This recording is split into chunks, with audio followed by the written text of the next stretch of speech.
In Dodge City and in the territory on West, there's just one way to handle the killers and the spoilers, and that's with the U.S. Marshal and the smell of Gunsmoke.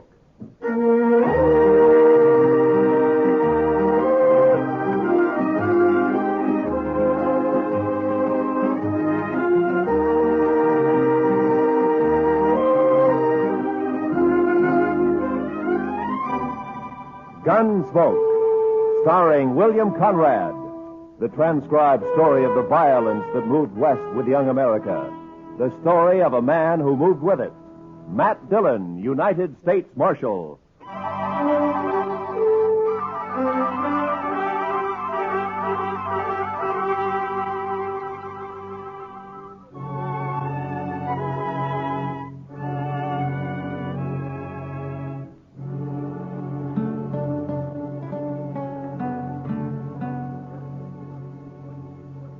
You know, Mr. Dillon, on evenings like this, I feel kindly towards everybody.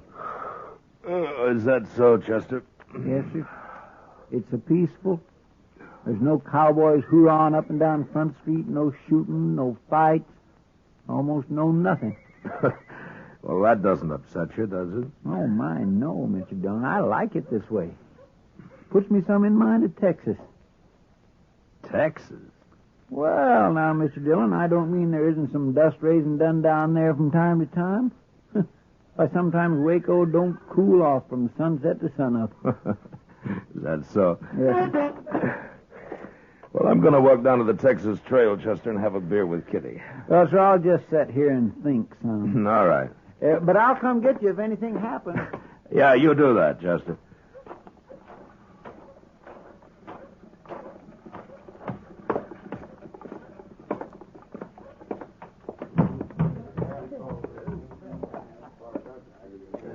Hello, Matt. Ah, Kitty. I was kind of looking for you. You got time for a beer? Sure. You want to go over to a table? Oh, the bar's cooler. Sam, set up some beer for me and Miss Kitty, will you? Why, sure, Marshal. There you are. It's kind of quiet in here tonight. The whole town's quiet, Matt. Too hot for trouble, maybe. Sometimes heat brings trouble, Kitty. Makes people ouchy. Kitty, bring your beer and come over to the table. I need more luck. Sorry, Webb. I can't right now. Of course you can. Come on. I said I'm sorry, Webb. Your friend will wait for you. Webb, this is Marshal Dillon. Webb Johnson. How are you? Marshal, you won't mind if I take Kitty away for a while, will you? I think Miss Kitty gave you her answer. I heard what she said. But maybe she feels kind of obligated to stay, seeing as you're a marshal. I don't figure my being a peace officer has anything to do with what Miss Kitty decides. Maybe not. But most girls know which side of their bread the butter's on. You better get back to your poker game. Okay. But come over to the table, Kitty, when you're free. How long's he been around here? A couple of days, maybe more. You know anything about him? Not much. Plays poker mostly. He doesn't drink too much. Gambler? I don't know if that's his profession, but he likes cards, and he's lucky. Figures he has quite a way with women, too. Oh? With you? He tries. We were talking last night. He offered me a job. Job? He says he's bought out the Longhorn Saloon. Wants me to come over and be his hostess there. Figures maybe some trade would follow me over. So he bought out the Longhorn, huh? Mm-hmm. He must have some money with him. He's not short. Yeah, he's talky enough to cause trouble sooner or later. Don't mind him, Matt. Yeah. Well, I better get back to the office. Will I see you later, Matt? No, I don't think so, Kitty. I gotta work. Good night.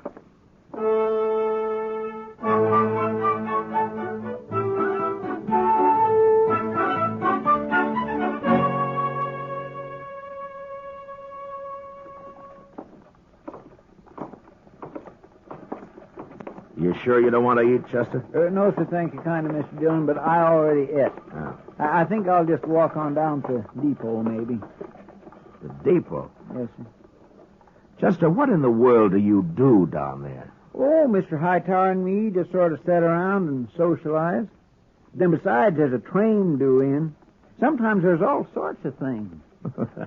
All right, Chester, I'll see you later. Yes, sir.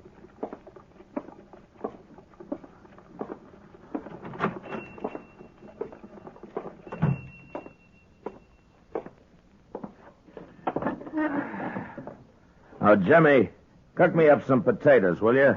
3 or 4 eggs and some of that side meat. Yes, sir, Marshal. It's the marshal, ain't it?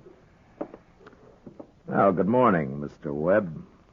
Unless you're expecting company, you could ask me to sit with you. Well, I don't mind. Well, thank you. How'd you make out last night? In the poker game or with Kitty?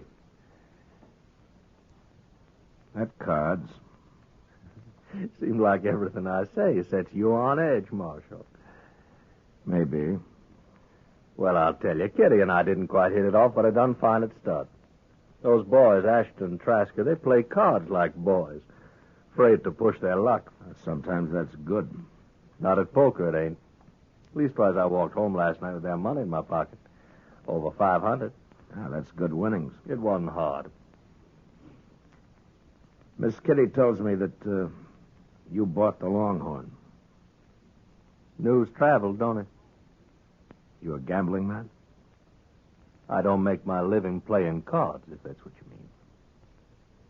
You going to keep on the same boys that are at the Longhorn now?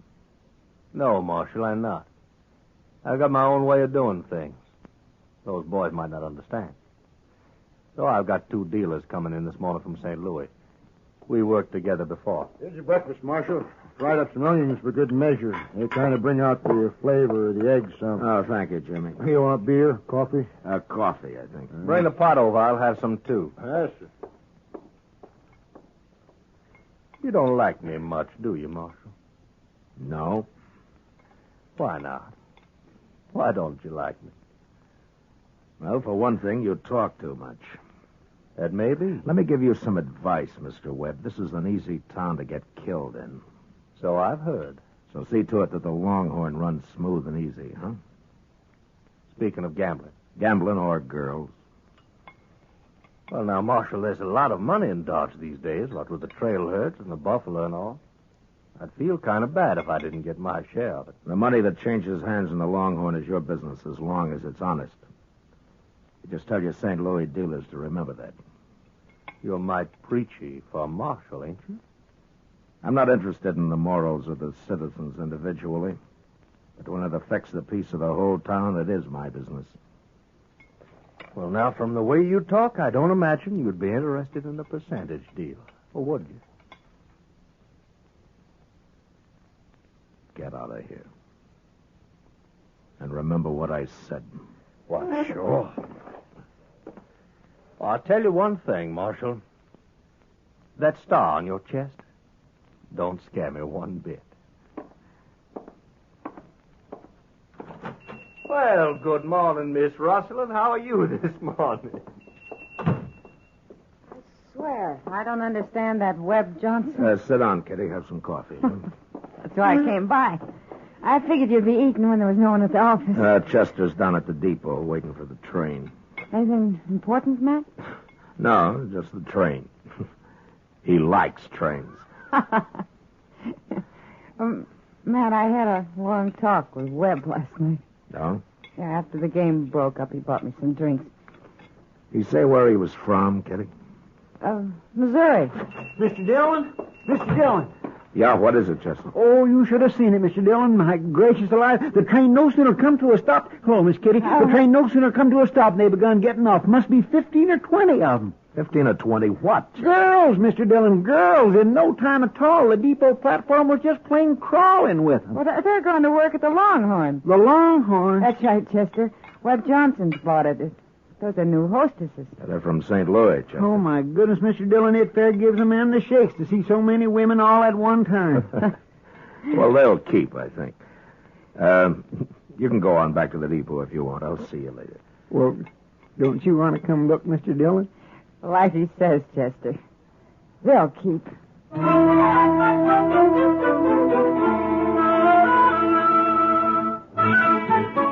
And it was just 2 nights later that the Longhorn opened, with drinks on the house, first come, first served. It was about the biggest night Dodge had seen since the Opera House was built. Webb Johnson stood with his back to a bar that was loaded with hard-boiled eggs, fried onions, dried beef, pickles, while 6 bartenders tried to keep the thirst of Dodge in check. Chester and I sat back where I could watch the dice table and the new dealers. But it wasn't a night for trouble.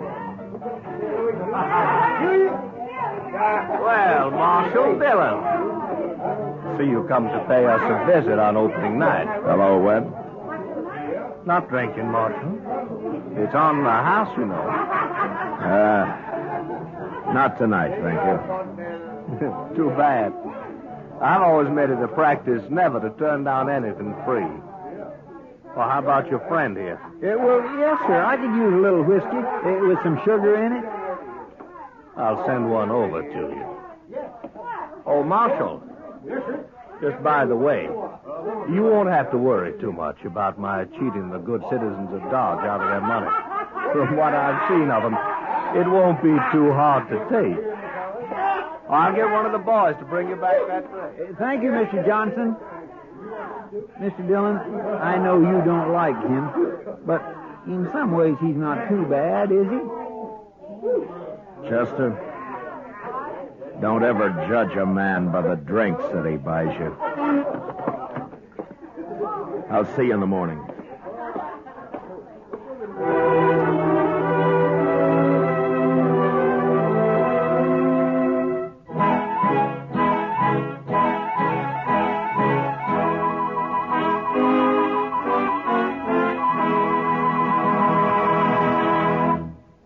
We will return to the second act of Gunsmoke in just a moment. But first, $10 seems like a small amount of money when weighed in the balance of a child's life. Yet a $10 care package, food or clothing, to the war orphans of Korea could easily save a child's life. These children have no parents, homes, or source of food. They are begging for just enough to eat. A contribution in any amount will help. Send it to your local care office, or to Care New York, or Care Los Angeles. Now, the second act of Gunsmoke.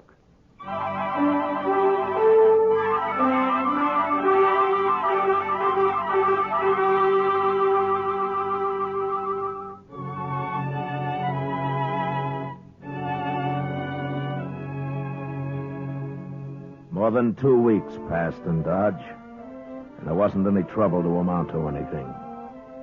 A couple of buffalo skinners got knifed in a fight the other side of the river, and that was all. I saw Webb Johnson a couple of times walking along Front Street, each time with one of his new entertainers, but I avoided going into the Longhorn unless I had to. I didn't want any part of him or his saloon.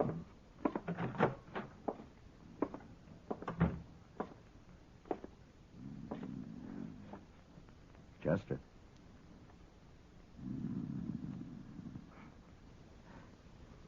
Chester.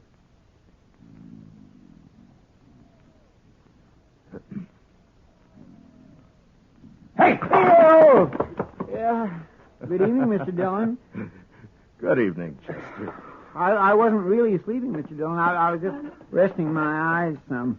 Oh, is that so? Yes, you see, I come back to the office after supper and kind of straightened out your papers some, and I just sat down at your desk to read a few reports, and I guess maybe my eyes got a mite strained. Oh, I see.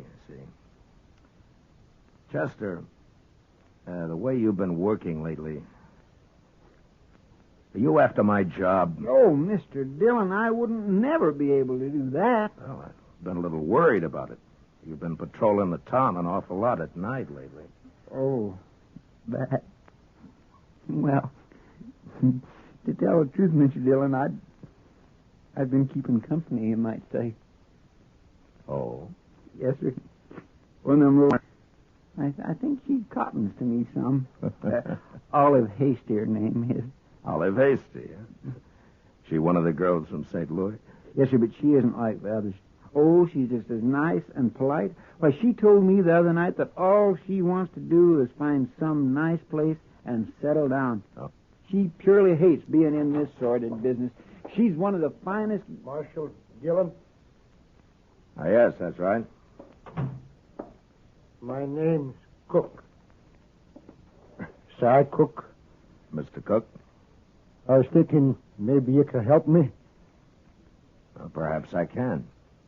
I'm looking for a man. I heard he took a train for Dodge about 2 weeks back. Oh? Well, what's his name? He called himself Sam Williams last time I saw him. Don't know what name he uses now. Oh, there are 2 or 3 Williamses in Dodge, Mr. Cook. Oh? What did this man you're looking for have to mark him out? Oh, nothing special. He's a young man, Marshal, maybe 35, 6. Big, too, with dark hair and black eyes. Well, that wouldn't fit any of the Williams men I know. His name wouldn't have to be Williams. Yeah. Just why are you looking for this man? I'm going to kill him. That's a funny thing to tell a U.S. Marshal, isn't it, Mr. Cook? I guess it is, Marshal, but I got my reasons. Well, do you mind telling me? No. I've seen a lot of gunfights in my time, and most always there's someone gets killed that had nothing to do with the argument. I figure it's best to stay away from people if there's got to be shots fired. So? So when I came into Dodge, I figured I'd find out from you if this man was here, and you could tell him to get out of town. I could kill him then out on the prairie somewhere. I see. Well, are you sure you'll kill him? It could work both ways, you know. Oh, I know that, but I'm an old man, so I don't have as much to lose. Why is it you want this Williams so bad? What did he do? It's not too long a story, Marshal. He was a Missouri raider after the war. He and some other fella come down to my farm one night. He took most everything we had, my wife and I. He was all pretty drunk, I guess. My daughter, she was about 17 then.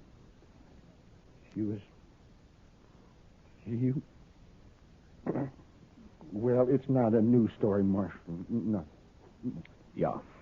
I didn't have too much reason for staying on there in Missouri, and I've been following this man ever since.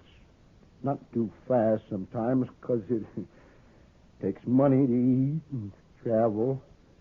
But I've been following. You think he came to Dodge? That's right, Marshal. I see. Are you staying here, Mr. Cook? I got me a room for tonight at the Dodge house. Maybe I'll be there for a day or so while I look around. Yeah. Well, I'll remember what you've told me, Mr. Cook. Well, thank you, Marshal. I sure hope I don't make you any trouble over this. Mr. Dillon? Yeah, I know, Chester. I think it's Webb Johnson, too. Well, what are you going to do? I'll try to get Webb to leave town for a few days until I can get Cook there headed out somewhere else on a false trail. But if that Webb Johnson really did that, shouldn't he go to jail or at least go to trial? We don't know what happened at the Cook farm other than what he just told us. My guess is he won't ever tell us any more. He figures it's his business to take care of in his own way. What are you going to do? Well, I'm going to go down to the Longhorn. Have a talk with Webb.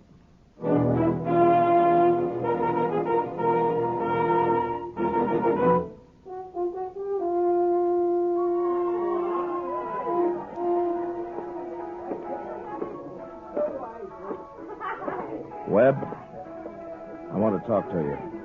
Well, sure, Marshal. What's on your mind? Now, let's step down to the end of the bar, huh?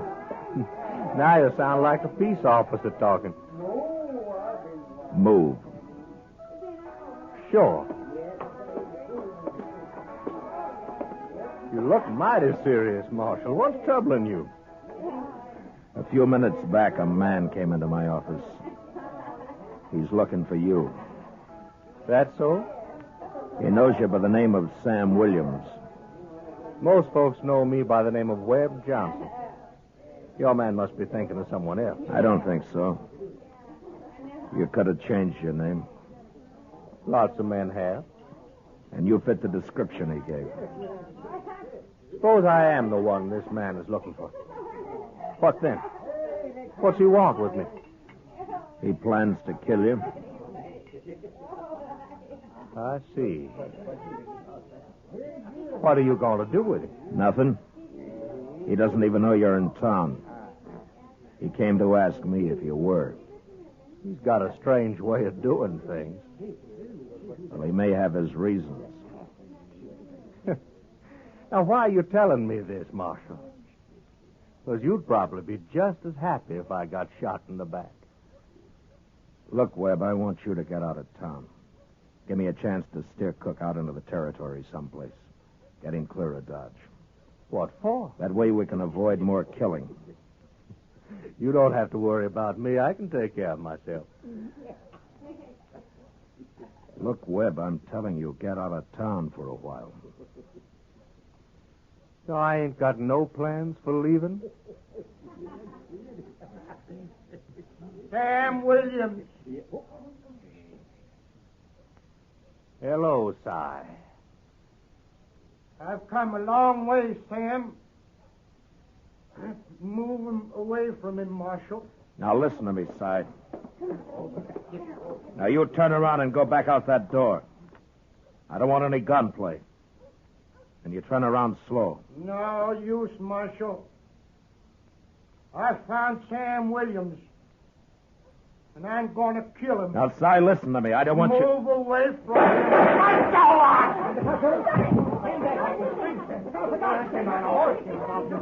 Go on!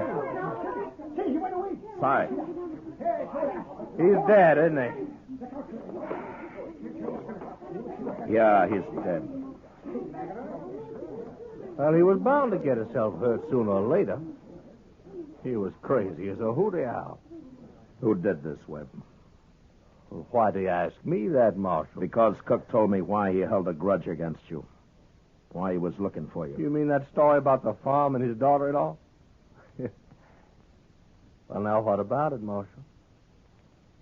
You couldn't prove nothing now, even if it was true.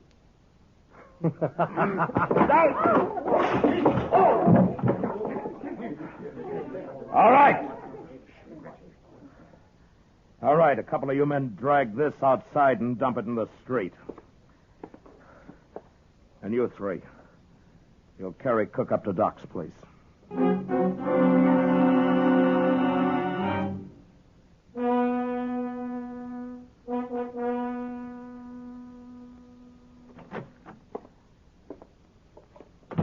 You talk with Webb Johnson, Mr. Dillon? Chester, Cy Cook was shot just 5 minutes ago.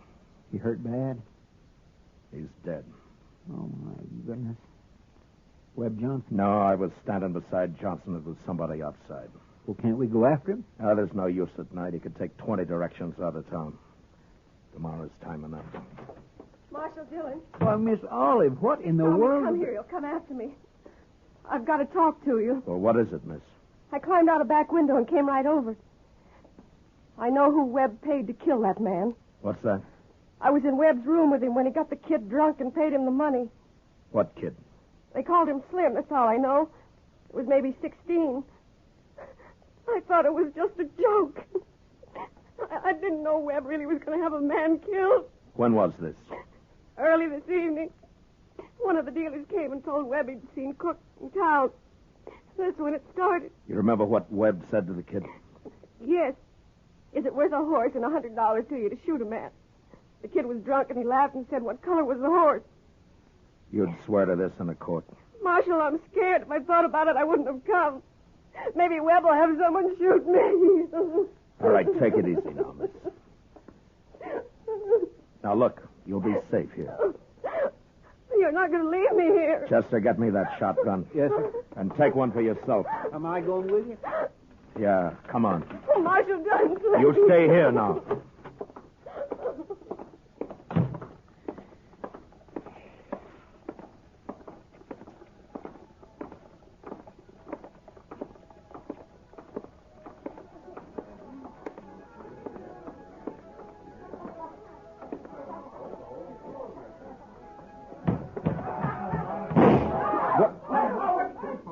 All right, Chester, climb up on the bar. And shoot the first man that makes a move. Yes, sir. You two men, you're dealers. Get over against the wall. Now go on, belly up. I'll cut you in half. You make a move. All right, now where's Johnson? I said, where's Johnson? Where is he? He's upstairs, Marshal, in the office. All right, Sorrells, you're deputized. Stand by the door there. No one goes in or out. Chester, I'm going upstairs.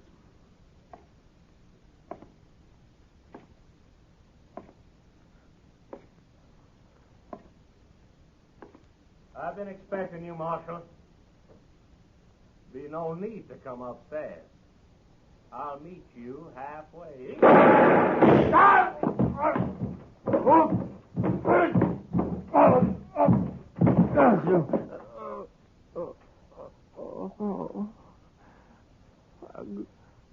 I'm gonna die. Marshal, I'm gonna die. You had your choice, Webb, like any other man. I'm young, Marshal. I haven't had time enough. I didn't want to kill you. Marshal, I'm scared. Now I'm scared. Marshal.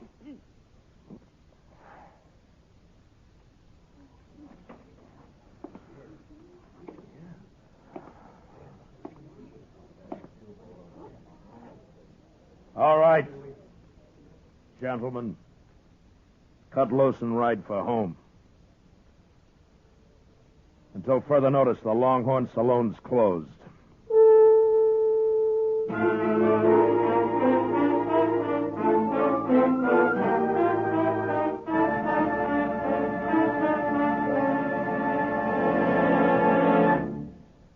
Gunsmoke, transcribed under the direction of Norman MacDonald, stars William Conrad as Matt Dillon, U.S. Marshal. The special music was composed and conducted by Rex Corey. Featured in the cast were Lawrence Dobkin, John Daner, Howard McNear, and Charlotte Lawrence. Parley Bear is Chester, and Georgia Ellis is Kitty. Gunsmoke has been selected by the Armed Forces Radio Service to be heard by our troops overseas.